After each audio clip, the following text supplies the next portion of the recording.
Hey everybody, welcome back to the channel. I appreciate your time. Thank you for watching. Merrick Garland, the anti-gun attorney general brought in by Joe Biden and his puppet masters, might be getting impeached should November bring a majority for the Republicans. Before I jump into that real quick, I just want everybody to know that I have started a new project, something that I've been trying and wanting to do for a couple of years now.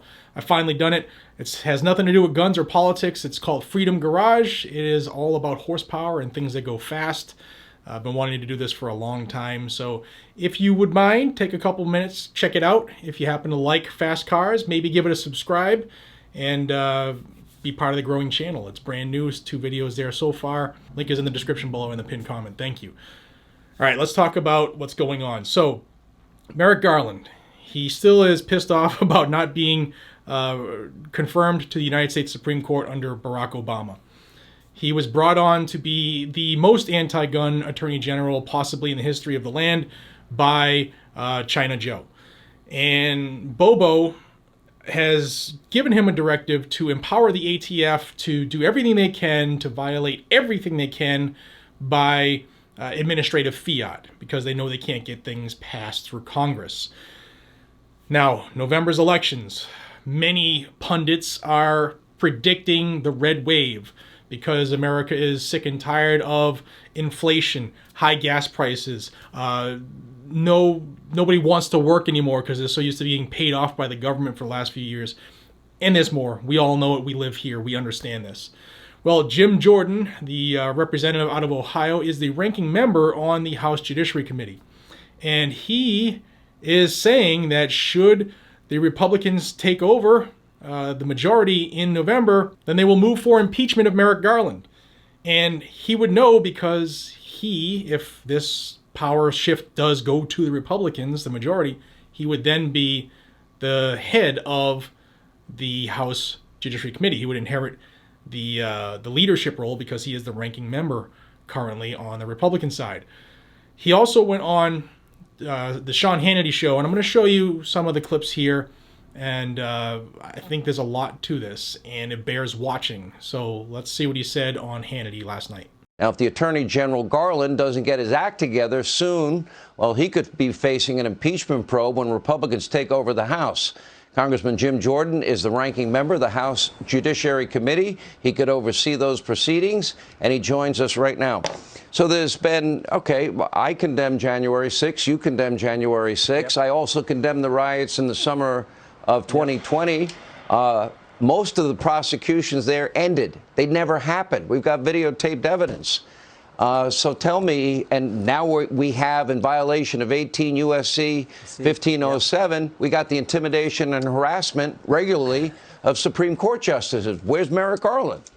Yeah, well, Sean, we know the Department of Justice has weaponized the government against its political opposition. I mean, look, Senator Hawley pointed this out. Parents who show up at school board meetings are treated as domestic terrorists. We've had over a dozen FBI agents come to us as whistleblowers to tell us about the problems in the Department of Justice. But now it's reached a new level. We now have the Department of Justice supporting the effort by the left to intimidate the United States Supreme Court. And I think this is real important. We have the key agency in the executive branch, a part of an effort to intimidate a separate and equal branch of the government, our highest court in the land, by them failing to enforce the statute you just referenced. That is frightening, but that is exactly the situation. And that comes after we had an assassination attempt on one of the associate justices of our highest court. So, yeah, this is serious stuff. And for them not to press charges against the people who were actively trying to intimidate the court while a decision was pending before that court, which is what that statute's about, is scary. And it's why we're so concerned and trying to get as much information as we can. The law is clear. You can't intimidate or harass at the residence or at the court any judge or any jurist or anybody involved in the judicial process. 18 U.S. Code 1507. You're not allowed to do it. The legislative branch, Nancy Pelosi waited 4 weeks to pass legislation to give protection to Supreme Court justices' families. After the assassination attempt, she waited several days. After there was things posted online about Judge Barrett, where her kids went to school, where her family worshiped on Sunday morning, the church they attended. So this is part of the effort by the left to intimidate the court. They've introduced Jerry Nadler, chairman of the committee, has introduced legislation to pack the court. We know what they did to Judge Kavanaugh when his nomination was put up and his confirmation process. So this is all part of that effort, and that's the most frightening thing.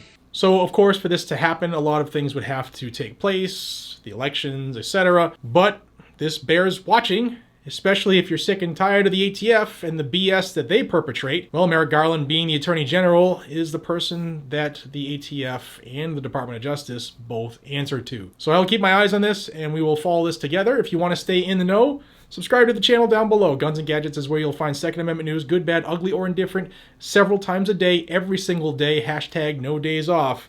And until we see each other again, be safe, stay vigilant, and carry a gun to keep you, your friends, your family, your community safe, because that's what it's for, no matter what anyone else thinks. Take care, y'all.